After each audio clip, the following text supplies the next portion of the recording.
Aujourd'hui, ma fonction est celle de référent VE, pour l'AFPA sur le territoire sur le département du 78, référent validation des acquis de l'expérience sur les titres du ministère du Travail. Je m'occupe en fait de promouvoir le dispositif VE par l'animation de réunions d'information, que ce soit sur les sites de l'AFPA des Yvelines ou à l'extérieur, que ce soit les entreprises ou les partenaires quand ils ont besoin d'avoir des informations.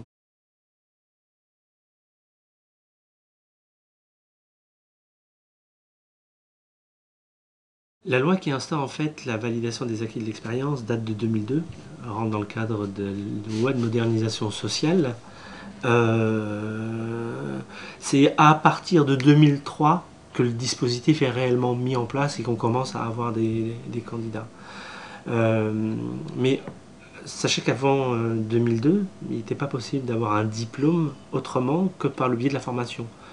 Le diplôme était plutôt connecté à la formation et venait clore un parcours de formation.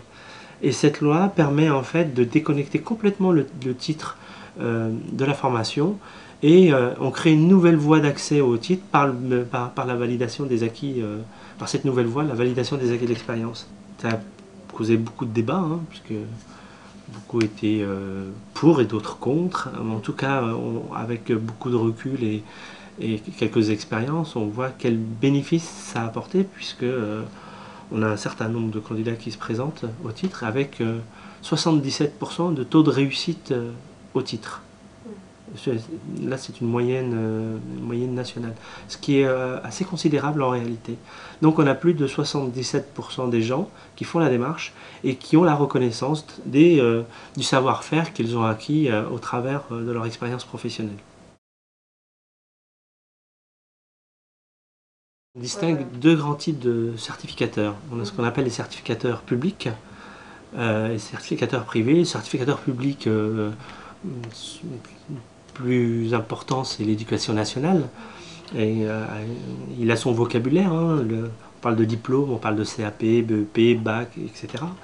Et puis vous avez aussi le ministère de la Santé avec ses diplômes d'infirmière, d'aide-soignante, d'auxiliaire de vie sociale. Et vous avez les diplômes du ministère du Travail. Alors on ne l'appelle pas diplôme, on l'appelle titre, puisqu'il s'adresse en fait à un public adulte et on est plutôt sur le champ de la formation continue. Mais vous avez aussi le ministère de l'Agriculture qui délivre des titres, le ministère de la Jeunesse et des Sports, etc. Et vous avez les certificateurs privés. Là il s'agit par exemple de la Chambre du commerce et de l'industrie. Vous avez des fédérations professionnelles qui développent leur propre système de certification et qui sont tout aussi prestigieux que les certificateurs publics. Vous avez un répertoire national de la certification professionnelle, le RNCP, qui répertorie tous les diplômes et titres ou certificats accessibles par la voie de la VE, quel que soit le certificateur.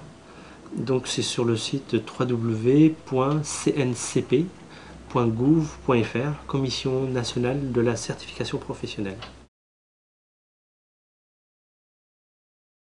Quand une personne en fait souhaite avoir des informations sur le titre ou le diplôme qu'il souhaite obtenir, quand il n'est pas très au clair par rapport au diplôme visé, le mieux est de rencontrer en fait les antennes de conseil en VAE.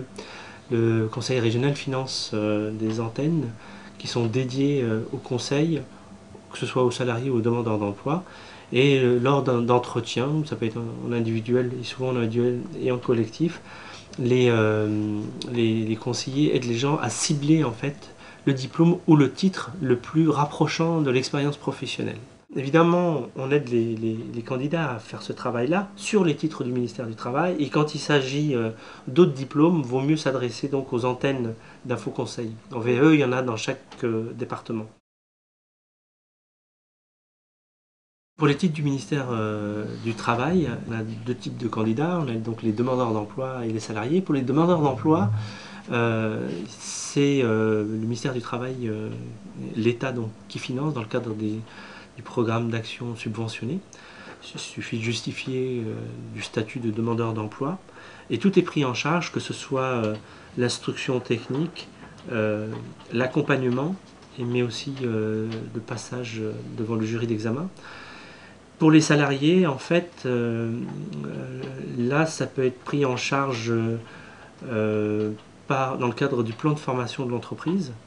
Donc, quand l'entreprise peut financer elle-même en fait la démarche VE de son salarié, ou le salarié peut se retourner vers son OPCA, son organisme paritaire collecteur agréé. Le plus connu, par exemple, c'est le FONGICIF, pour une prise en charge VE. En général, sur ces démarches-là, il y a des prises en charge qui sont octroyées, qui sont assez facilement octroyées. Le parcours VE coûte à peu près 1000 euros. 600 euros pour l'accompagnement, 650 euros pour l'accompagnement et 400 pour le passage devant le jury d'examen.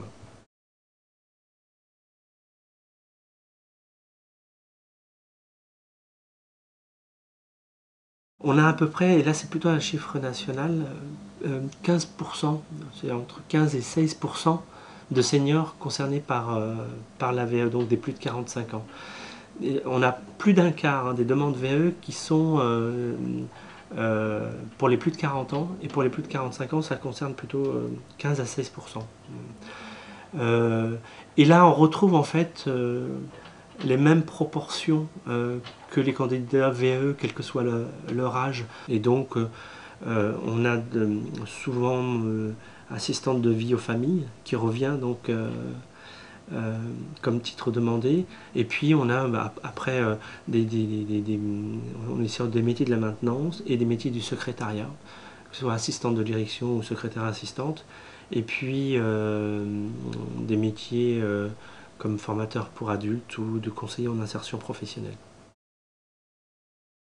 Plus de 55% des femmes qui font des démarches VE. Donc on a un fort taux de femmes par rapport à la VE que d'hommes. Ce qui est l'inverse en fait par rapport à la formation. On a plus d'hommes en formation que de femmes.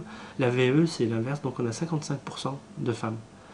Mais ça se comprend aussi, ça s'explique par le titre ADVF, hein, qui est plutôt un métier où on retrouve beaucoup plus de femmes et qui pèse beaucoup dans ce taux-là. Disons que la particularité peut-être du public senior, c'est le fait d'avoir une expérience plus importante que les plus jeunes. Et probablement que la VE est un enjeu important pour eux, puisque ce qu'on voit souvent, ce sont des gens qui sont entrés dans des entreprises avec des fonctions, avec ou sans qualification, et qui ont évolué en interne.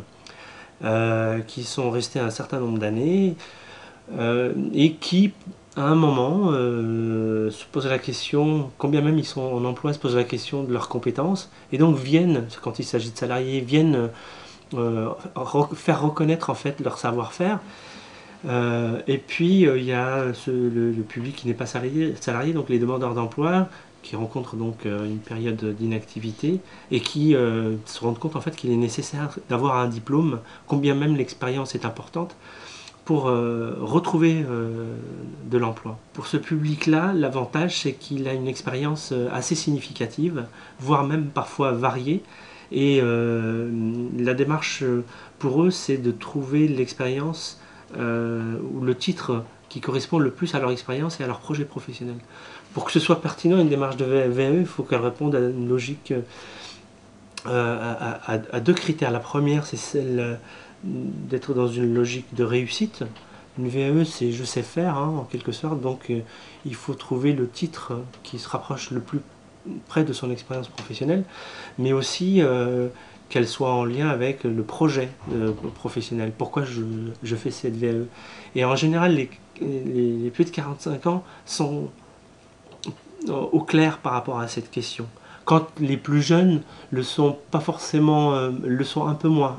Ils sont tous en quête de reconnaissance, mais en début de carrière, c'est peut-être il y a peut-être moins de travail de tri à faire ou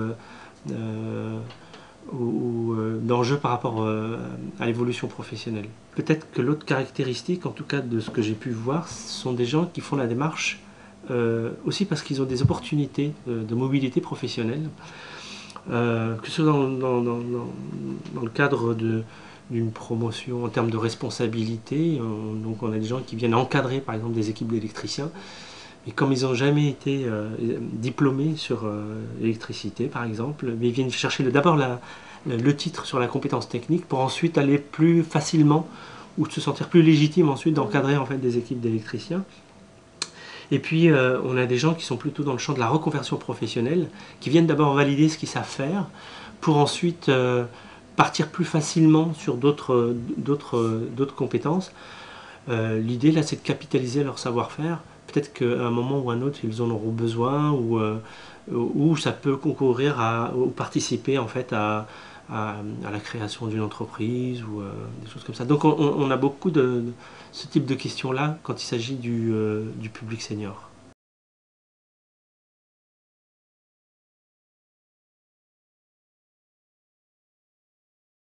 Trois étapes hein, pour faire une démarche VAE. La première qui est la constitution du dossier de demande de titre par la voie de la VAE. Donc c'est un dossier où vous devez mentionner votre expérience professionnelle, justifier au minimum des 3 ans d'expérience nécessaires pour être éligible. Et c'est un dossier qui est envoyé ensuite à l'unité territoriale de la directe. Alors, en l'occurrence, les candidats qui résident dans le 78 envoient les dossiers de demande à la directe du 78, à l'UT du 78.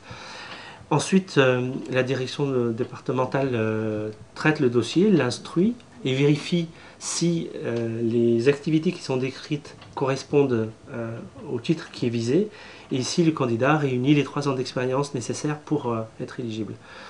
Ensuite, il y a un avis de recevabilité qui est émis avec une notification envoyée par la direction du travail, et le candidat donc est informé en fait de sa recevabilité. Ça, c'est la première étape. Il faut être d'abord éligible, il faut demander l'autorisation de passer cette VE.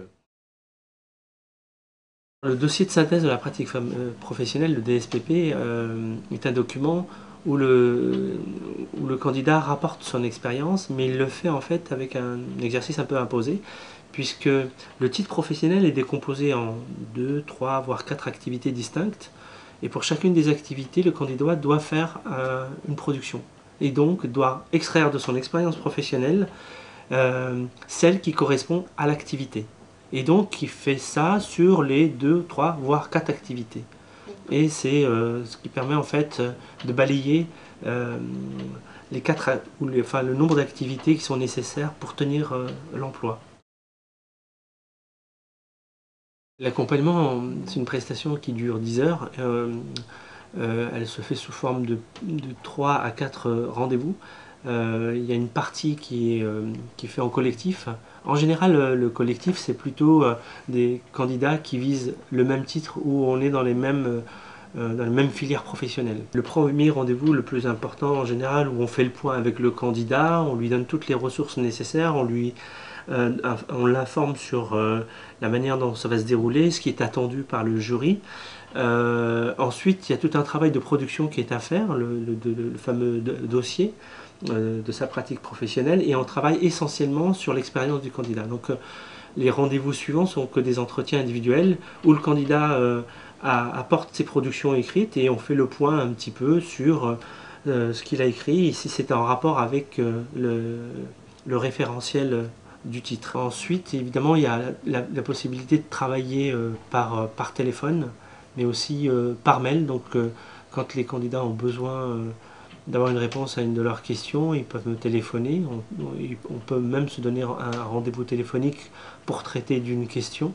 Et puis aussi par mail. Souvent, je reçois en fait les productions par mail et je fais des retours. Alors là aussi, en fonction des candidats, la façon de travailler va varier. On a des gens qui ont besoin davantage d'accompagnement, de soutien à la rédaction. Donc en réalité, l'accompagnement dure un peu plus longtemps. Donc il y a probablement plus de présentiel ici.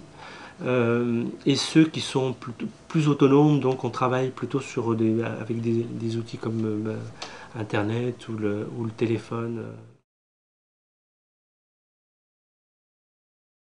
Ce qui peut rebuter le candidat, c'est le fait d'écrire son expérience professionnelle.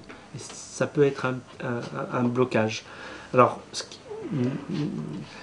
quand même, c'est qu'une partie de l'évaluation, le dossier, hein, parce qu'on a quand même la mise en situation professionnelle qui est un moment très important, et on a l'entretien. Alors, le dossier est important, donc on relativise quand même, mais ce qui est demandé par rapport au dossier, en termes d'exigence d'écriture, il est au niveau du métier qui est exercé. C'est-à-dire qu'un mécanicien automobile, on lui demandera d'écrire au niveau qui lui est demandé euh, par rapport à l'exigence du métier de mécanicien automobile. Et c'est la même chose évidemment pour une assistante de direction, qui sera certainement d'un niveau plus élevé en termes de communication. Donc le dossier sera forcément plus conséquent. Donc si vous voulez, on a des dossiers vraiment aussi là qui collent plutôt et au métier des candidats et aux candidats. Il n'y a pas de dossier idéal. On a des dossiers qui sont assez succincts, mais parce que on est sur des métiers plutôt manuels. Donc quand on est soudeur, c'est plutôt par l'observation de la compétence qu'on va évaluer le candidat. On regardera évidemment le DSPP, mais on centrera notre observation sur l'observation de la compétence. Quand ce travail-là est bouclé, je l'accompagne sur la partie donc, information sur les modalités de validation. Donc il est informé de façon précise sur le déroulement de l'épreuve, que ce soit sur les productions écrites, sur le temps imparti, sur les compétences qui vont être observées, etc. Donc on ne met pas en fait le candidat en difficulté par rapport à l'épreuve, on lui donne toutes les informations sur la manière dont ça va se dérouler. Et ensuite, il y a souvent en fait des simulations d'entretien. Donc le candidat soutient un petit peu son dossier et son expérience et il explique sous forme de simulation un petit peu quelle est son expérience et en quoi elle est en lien avec le titre qui est visé.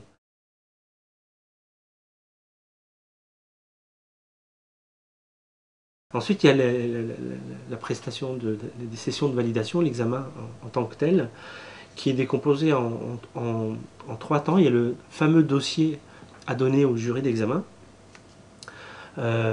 qui est lu, et il y a ensuite la mise en situation professionnelle reconstituée. La particularité des titres du ministère du Travail, c'est que les examens se déroulent aussi par l'observation de la compétence par une mise en situation.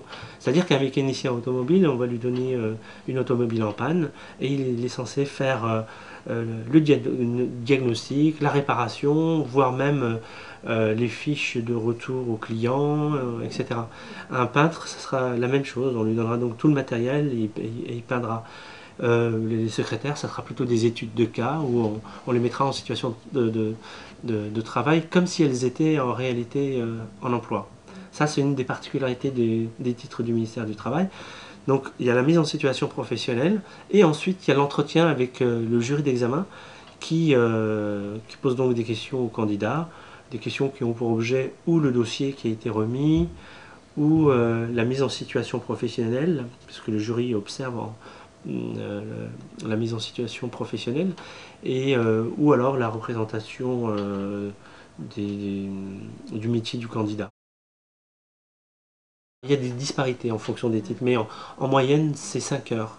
C'est 5 heures réparties en général sur 2 jours. Il y a la mise en situation professionnelle qui dure 4 heures, 5 heures, et l'entretien avec le jury qui dure entre une demi-heure et 1 heure. Le jury titre a une particularité, c'est qu'en fait ce sont des jurys de professionnels. Ce sont que des professionnels qui évaluent les candidats quand il s'agit d'un titre. Donc les candidats VAE viennent pour passer le titre. Et ils rencontrent que des professionnels. Le ministère du Travail souhaite que ce soit des professionnels qui évaluent d'autres candidats qui désirent obtenir le titre.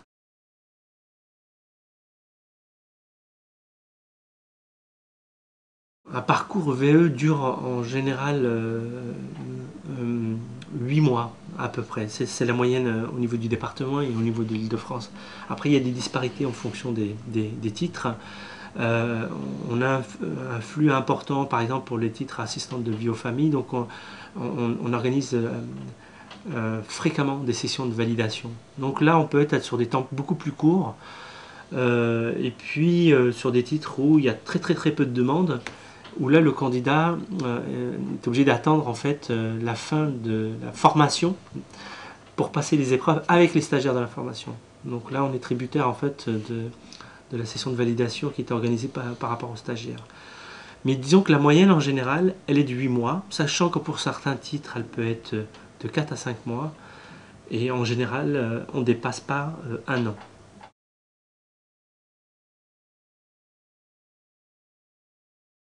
Quand on a passé la session de validation, premier cas de figure, c'est l'obtention du titre. Donc là, le candidat est admis. Dans quel cas, là, tous les documents sont faits pour que la direction du travail envoie le titre au candidat. Ensuite, on a les candidats qui obtiennent qu'une partie du titre, ce qu'on appelle des certificats de compétences professionnelles. Et là, on est plutôt dans une logique de capitalisation de CCP. C'est-à-dire que c'est pas binaire. Ou le candidat a son titre ou il ne l'a pas. Il se peut qu'en fait, il ait des compétences sur un certain nombre enfin, qu'il a répondu à un certain nombre d'exigences, mais pas à toutes. Donc là, le jury d'examen se pose la question quelles sont les activités en fait auxquelles il a répondu de façon correcte. Et là, ce sont des certificats de compétences professionnelles qui sont délivrés. Un titre est décomposé en général en 2, 3, voire 4 activités distinctes, et pour chacune des activités, il y a un CCP.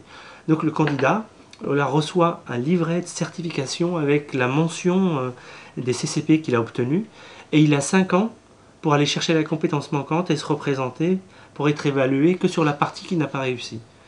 Mais en général, ils n'attendent pas 5 ans, ils font ça très rapidement, et là on est plutôt dans une logique.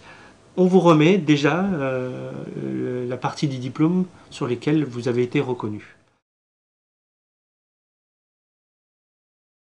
Les principales qualités, de mon point de vue, à détenir pour réussir une démarche de VAE, c'est qu'en réalité cette démarche-là prenne du sens dans le parcours du candidat.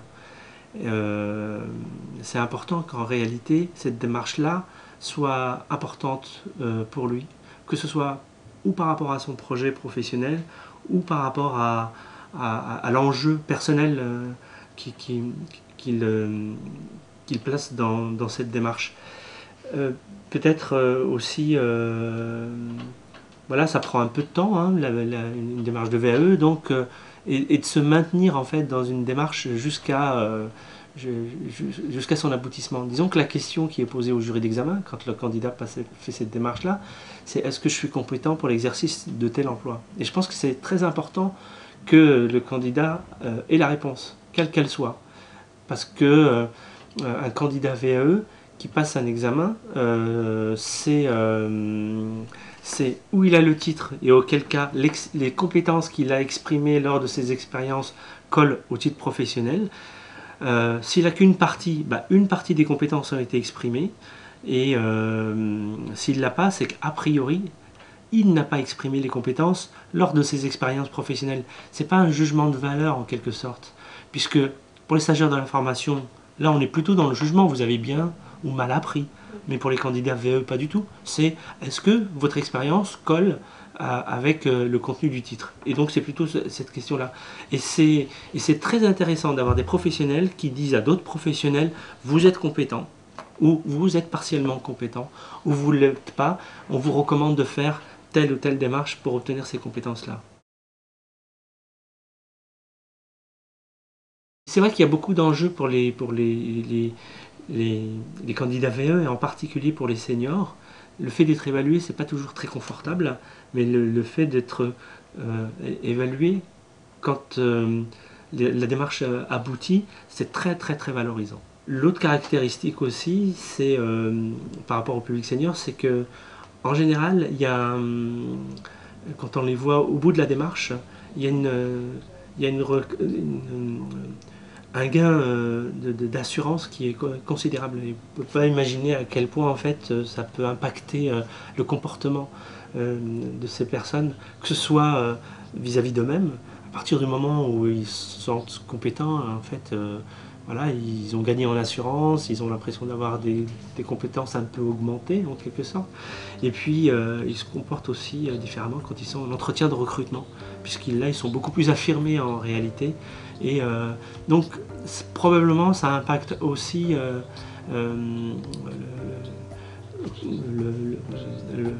enfin, la recherche d'emploi ou le maintien dans l'emploi ou la façon en tout cas dont on observe la façon dont on exerce son emploi.